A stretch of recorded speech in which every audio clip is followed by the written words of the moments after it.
Oh, hi. Are you here for the fun question? Me too. The Fun Question, a show where we explore the strange and powerful ways people engage in a life of fun. I'm your host, Dr. David Thomas, the professor of fun, coming to you from my hidden lair and back for another week of playful exploration.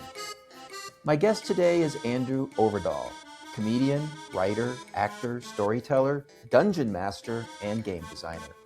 He's known for his work in the Denver-based comedy trio The Grolics and their podcast, Advice Fight. The group wrote and starred in 3 seasons of the TBS sitcom Those Who Can't. And most relevant to our topic today, he founded and runs the indie game company Occupied Hex. What makes games fun, and is designing a board game any fun? Let's jump in and find out. Welcome, Andrew. Thank you. Thank you for having me. Well, of course. Now, we should get out of the way real quick. When I mentioned Dungeon Master, that wasn't just in passing. Your daughter and my daughter have been co-opted as D&D players, and so you DM a campaign that we've been playing for, 5 years or something together. That's right. Yeah. We've been playing since they were little, and now they're almost grown up, and we've played a bunch. We played all different modules and books and stuff. A lot of D&D. So that's been a blast. So for, I think most people in Denver, they know Andrew, the stand-up comedian, Andrew, the TV comic. But I know you mostly as Andrew, the guy that I play games with. And that's what I'd really like to kind of dig into here is games. And how did you get from writing comedy to making games? And maybe tell us a little bit about the kind of games you make. Yeah, for sure. I've done comedy for 23 years. I still do comedy, and I love doing stand-up comedy, but I've always been a nerd growing up. When I was growing up, we didn't have a television, just to give you a little backstory snapshot. We didn't have a television when I was growing up, so I had to use something called an imagination, and I sat around and I would make video games. I would make my own video games in notebooks by drawing out the levels and everything. So while my friends were having fun playing Atari and Nintendo, I was paging through a notebook with like my own video game dungeon. But kind of fast forward, if we will, I didn't play D&D growing up, nor did I play it in high school. I got into it as an adult in my 30s, and I loved it. And I was like, oh, I wish I'd been playing this all this time, because what a fun game. And so I played that, and I actually got into D&D through comedy. Some other comedians invited me to try it, and so that's what got me into it. And that led to me creating games, because there's a big component in Dungeons & Dragons of home brewing things, and that means you just make up your own stuff to use in your games. And I started doing that, and I was like, wow, this is fun. And my brain really likes this challenge of creating my own content for this, like for their rule system.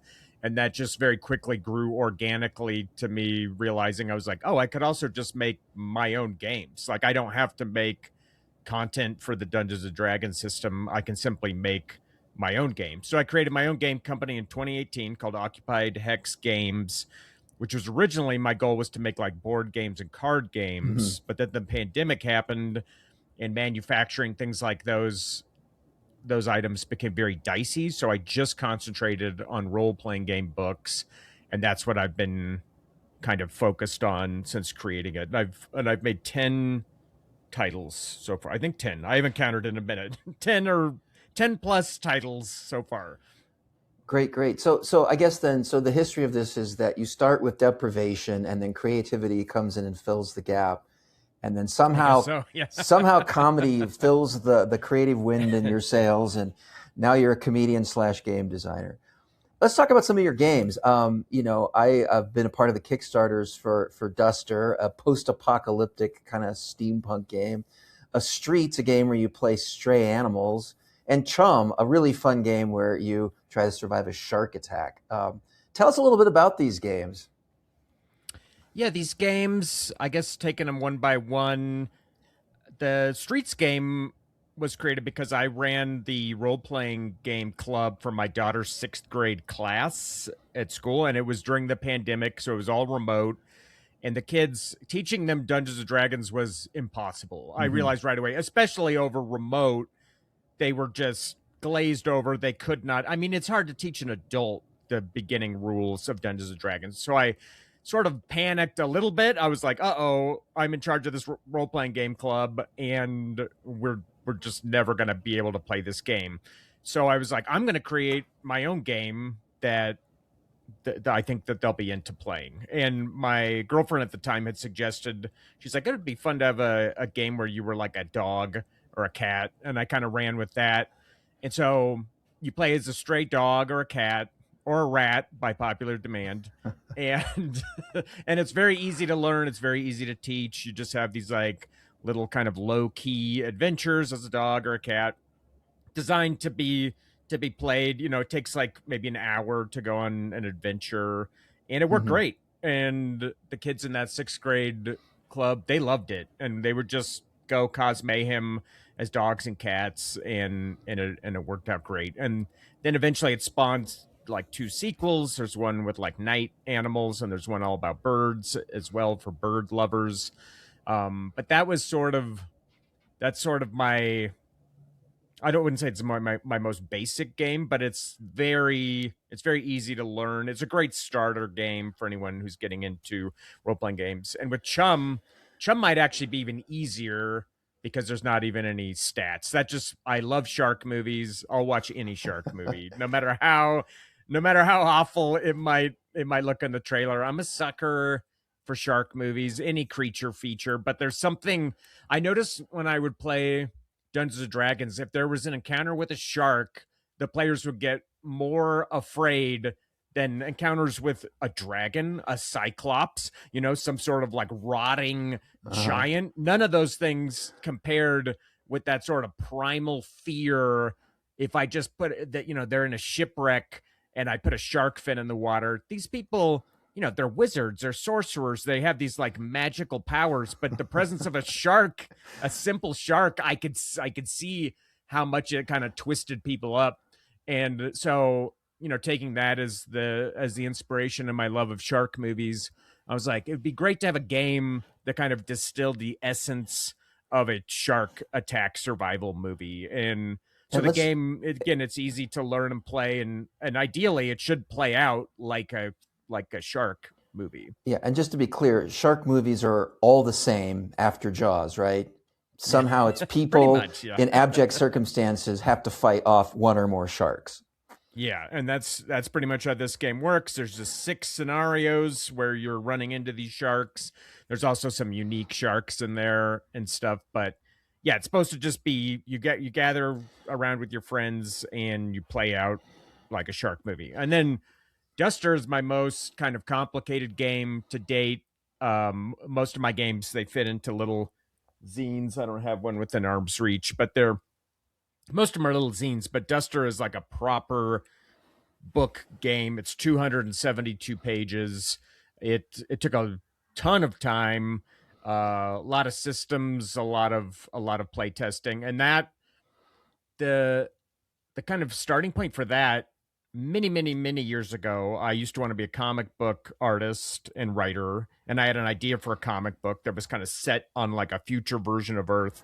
I never made that comic book. I used to sketch it out and things like that. I never became a comic book artist. Mhm. And then there was an event called NaNoWriMo, which maybe your audience would be familiar with. It's National Novel Writing Month, where you spend the month of November writing a crappy 50,000 word novel. I highly recommend it. It's a super fun exercise. But I wrote a sci-fi novel based on this idea I had of this kind of like future far-flung Earth.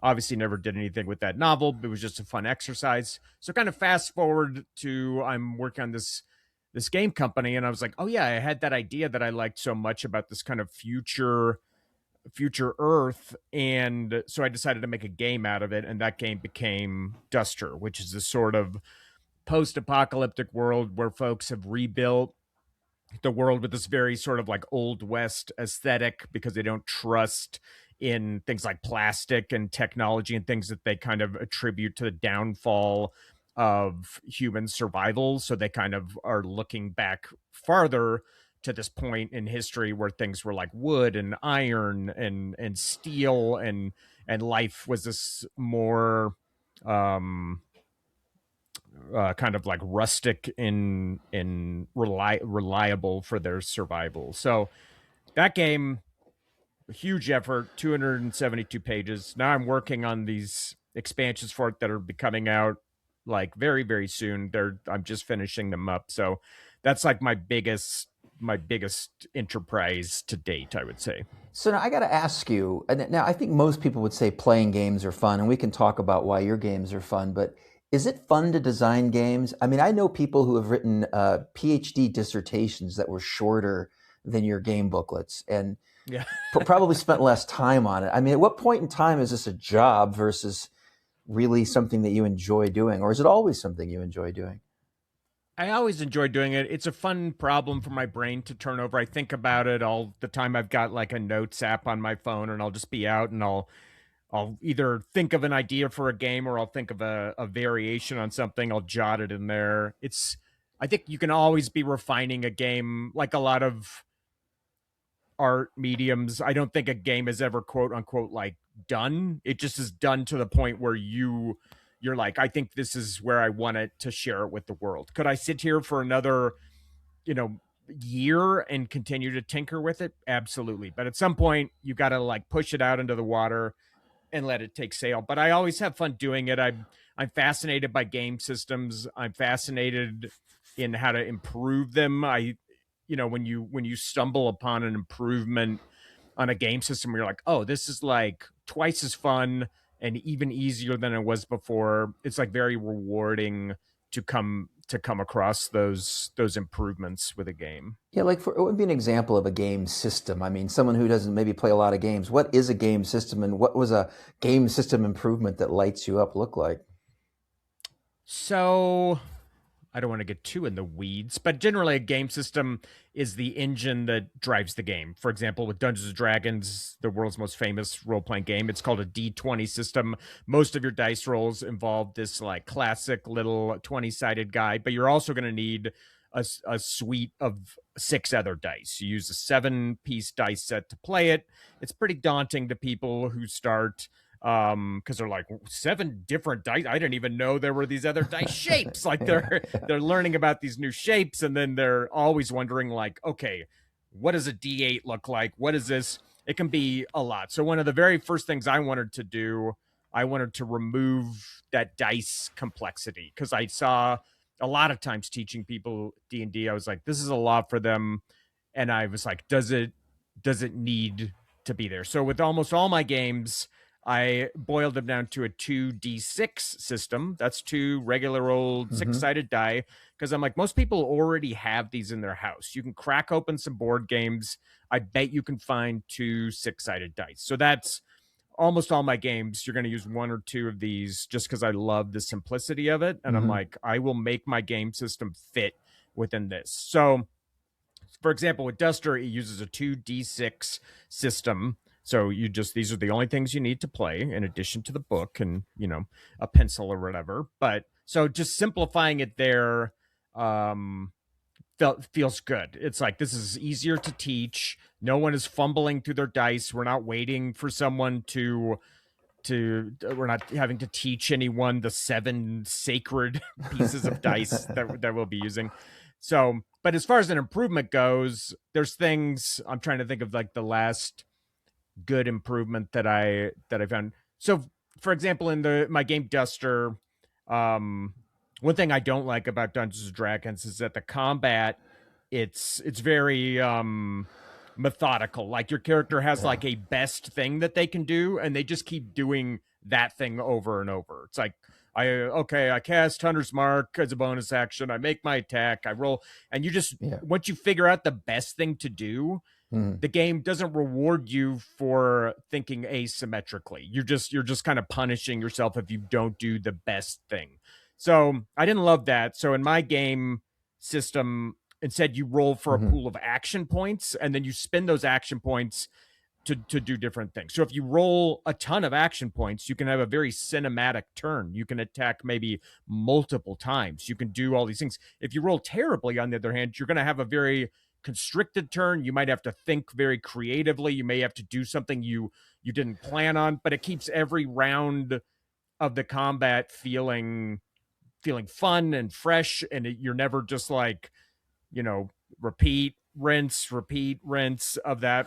But then when the sequel game that I'm working on, Fealty, I simplified it even more. I was like, so instead of having action points and needing this action point menu, instead you just roll for your action points, and any action you take takes a point. So it's even easier to understand. It's even faster, and the turns are even more over the top in like cinematic, where you're like, wow, what an epic turn. You know, ideally you want a combat to be something that somebody wants to talk to their coworkers about the next day, even if the coworkers are like, "What the hell are you talking about?" Like, but you know, if you can have these like big epic turns, it's going to make everything more memorable. But I managed to improve it simply by simplifying it and getting rid of the menu of action points and just treating each action as consuming a point. So that'd probably be my best example of Okay. improving a system.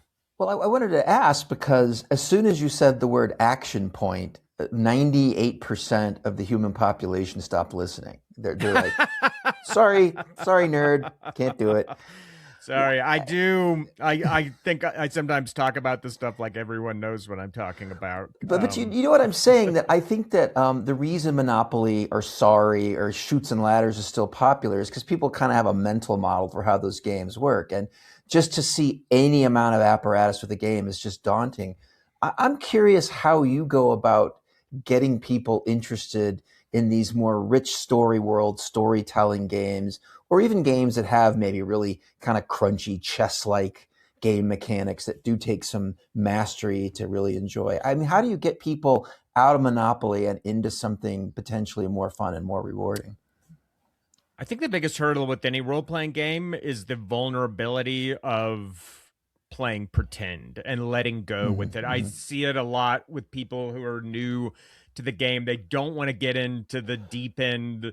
They want to tiptoe in. They're like, this feels crazy. Like pretending to be this like wizard.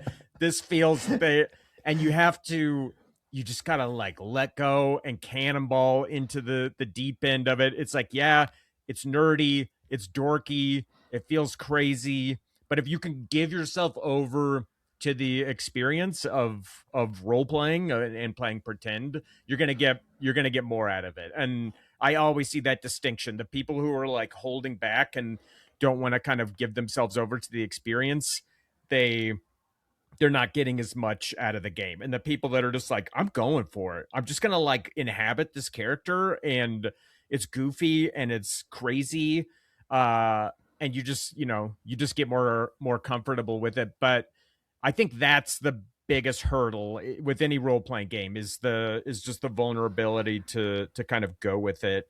And I think it just takes encouragement and the person's like willingness to get into it. But I think the games are very rewarding. It's very fun to take a 2 hour break out of dealing with their current crapo toilet world and just go be in another world for a couple hours and be another character and get to experience that. There's something that I think kind of refreshes your brain. Even if that game world is a desolate post-apocalyptic hellscape, there's something that I think is maybe cathartic or therapeutic about spending a little time there and then coming back.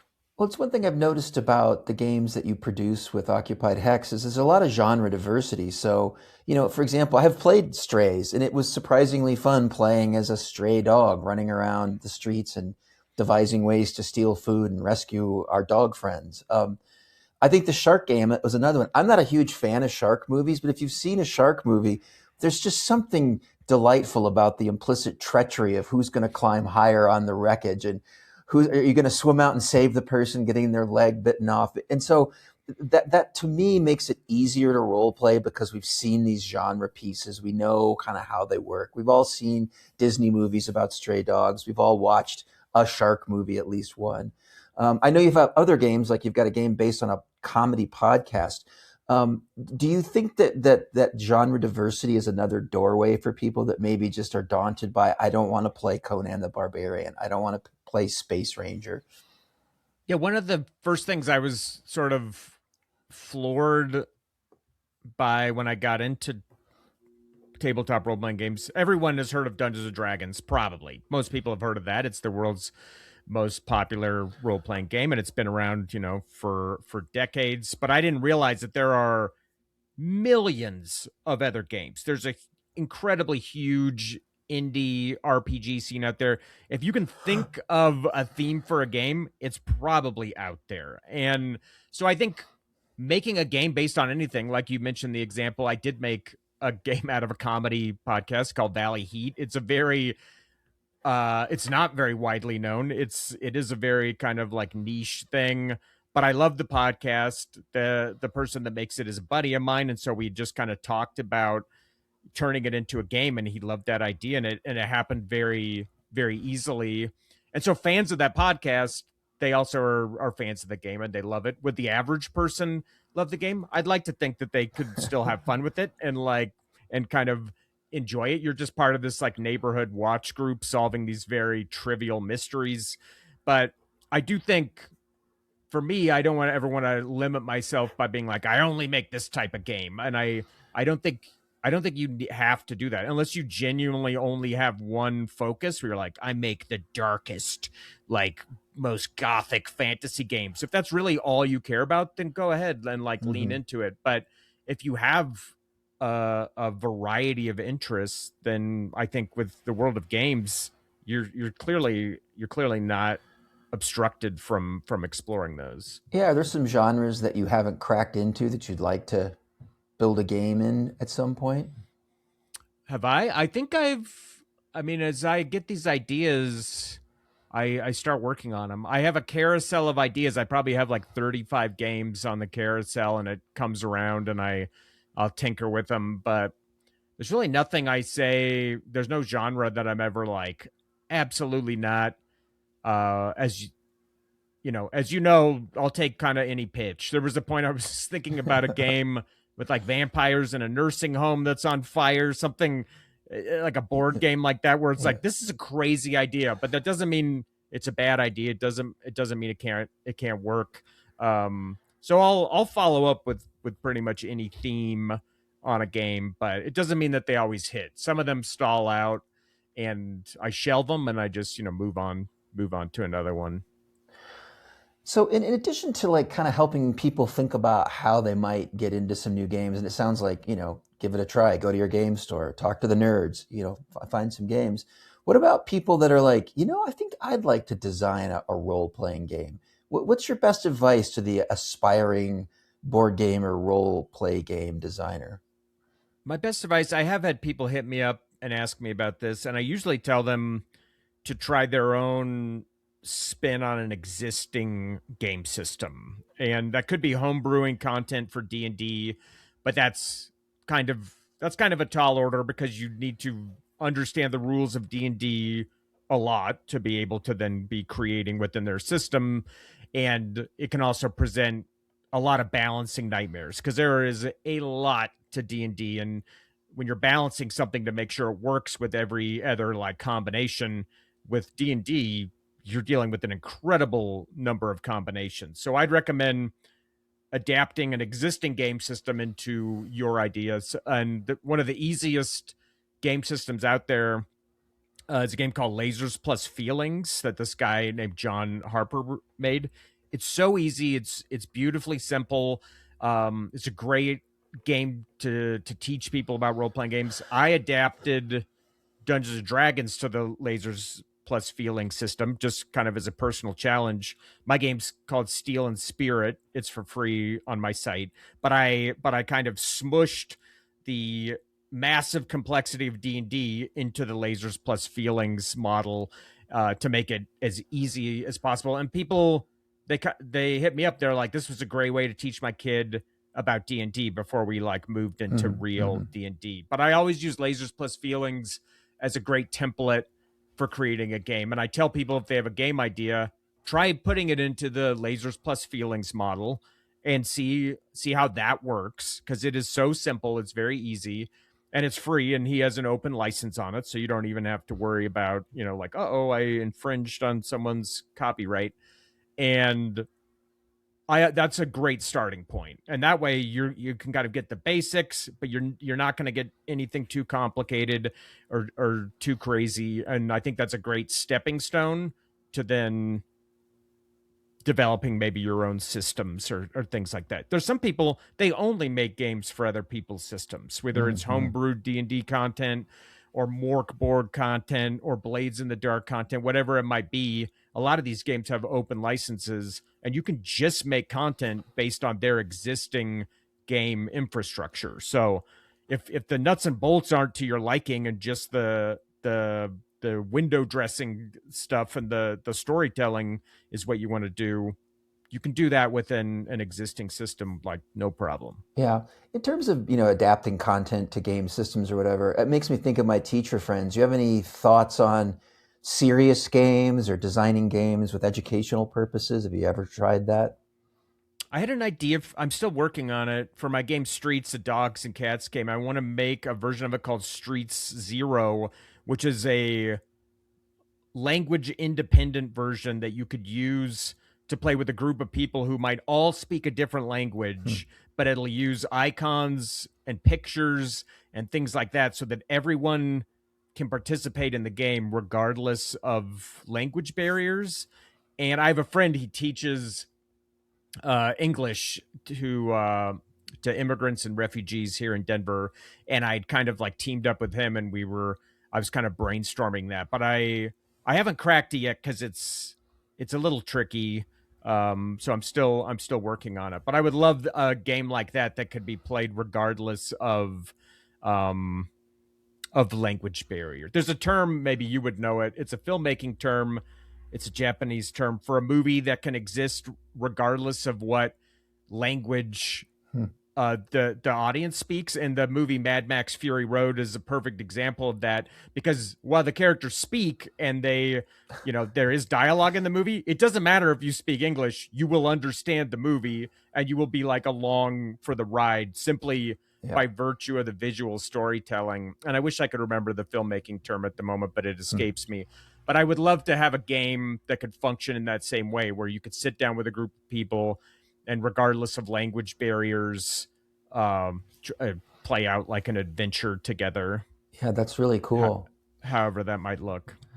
So I got to ask you the fun question. Why are games fun, Andrew? And why is making games fun? Well, making games is fun to me personally because it's like problem solving. It's like, it's putting together the puzzle in my brain of the game mechanics, but then also creating the stories that go in there.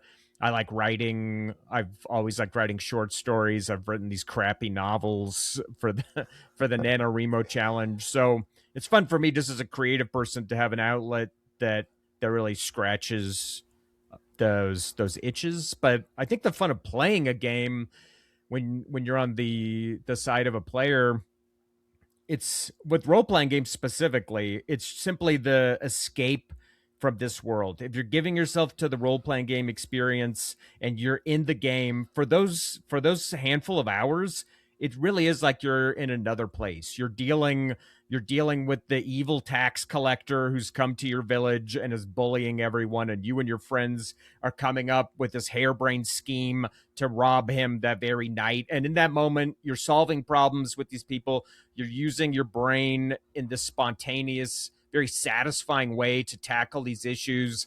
And you don't just get to dictate what happens, because you roll the dice when consequential things are happening. And those dice, they may betray you at the worst possible moment. And you Mhm. have to think on your feet, and you have to think, uh-oh, our plan just completely went to pieces. We got to think of something new. I think for that handful of time, that escape into that world, it's just like a fun it's just a fun break from life. And I think when people, after they play a session of a role playing game, you can just see their brain.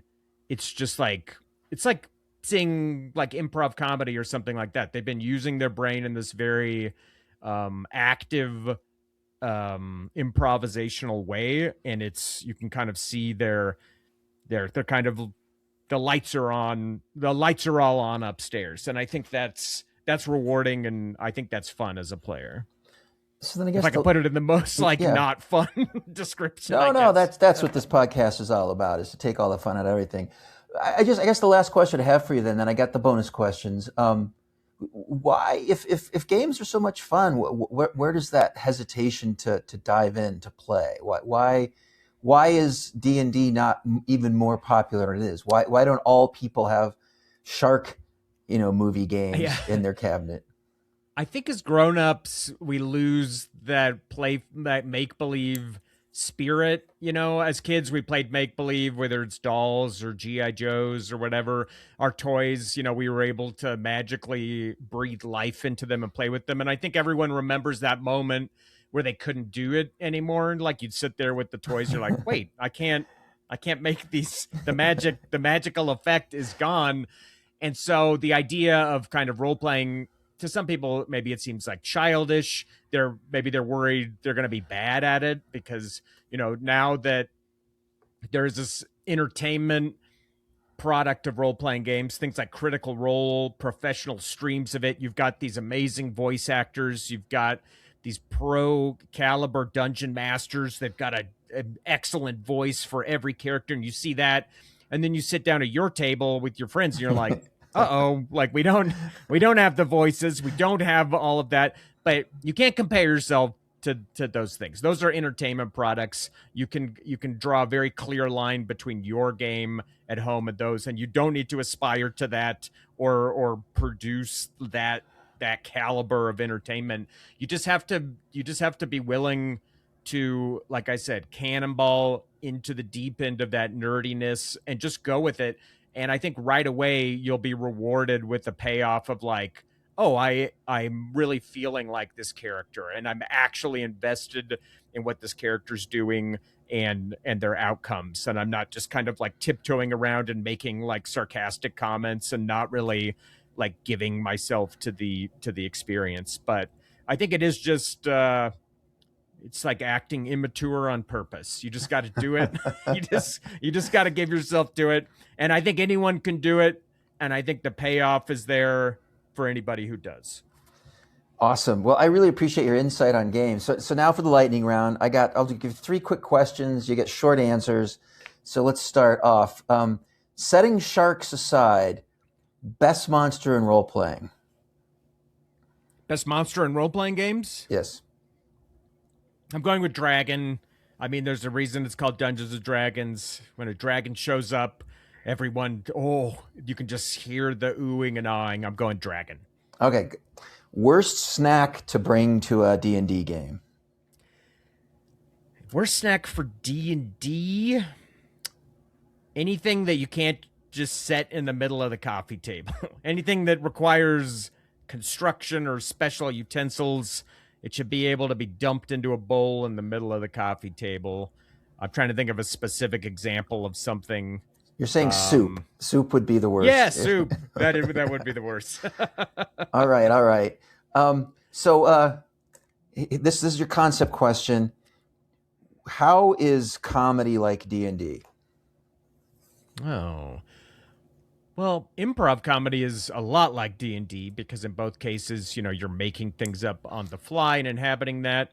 Stand-up comedy is there is an improvisational angle to stand-up comedy as well, but most stand-up comedy is like written and prepared. But I think yeah, the strongest similarity is their improvisational nature. But I mean, I tell a lot of stories in my stand-up comedy, and D&D is also a form of storytelling. So I guess there's also the storytelling aspect that's very strong in both as well. But right. knowing how to season in comedy in Dungeons and Dragons is a great skill for any dungeon master to kind of lighten the mood at the perfect time. But generally, I let my players be the ones to do funny stuff, and I play it pretty straight. Right on. Well, thanks again. Good luck with the games. We'll get everything into the show notes, and people buy these games. They're fun. And thanks again, Andrew. Thanks for having me.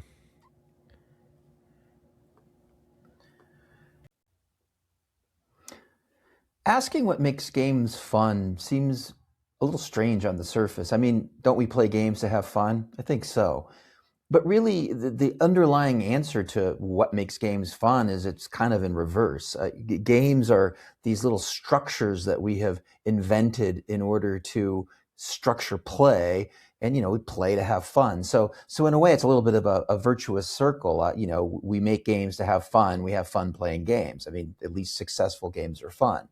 Now, we could get into a whole deeper science of why some games are fun for some people, why tic-tac-toe may be fun when you're 5, but really isn't so much fun as you get older, and maybe why D&D isn't your cup of tea, but you love a game of poker. But in a sense, games are these little structures that are designed to deliver fun or play. Now, I love talking to Andrew about games because I think that he ties the art of playing and making games to this magic of creativity. And he does specifically call it magic. And I like that because, as a child, the world is a strange place. And that magic of play gives us the ability to kind of better understand the world, to have a little bit of control over it, and to envision a world that works the way you want it to.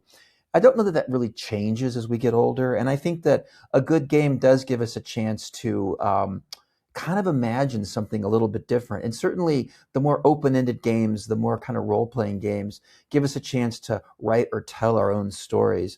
There really is a freedom in playing to imagine the world differently and to construct a new reality. Now, sure, maybe you're not going to finish playing D&D and then walk around in your wizard's robes at work, or maybe you will. But the point of allowing your mind that moment in time, that evening over a bowl of chips and some drinks with friends to laugh and to create and to think does leave you with a better positive affect about dealing with the world where the rules seem set, the power structures are as they are, and there's not much you can do about them. I would just say maybe games, particularly the kind of role-playing games that Andrew was talking about, are systems that let us really create our own kind of reality.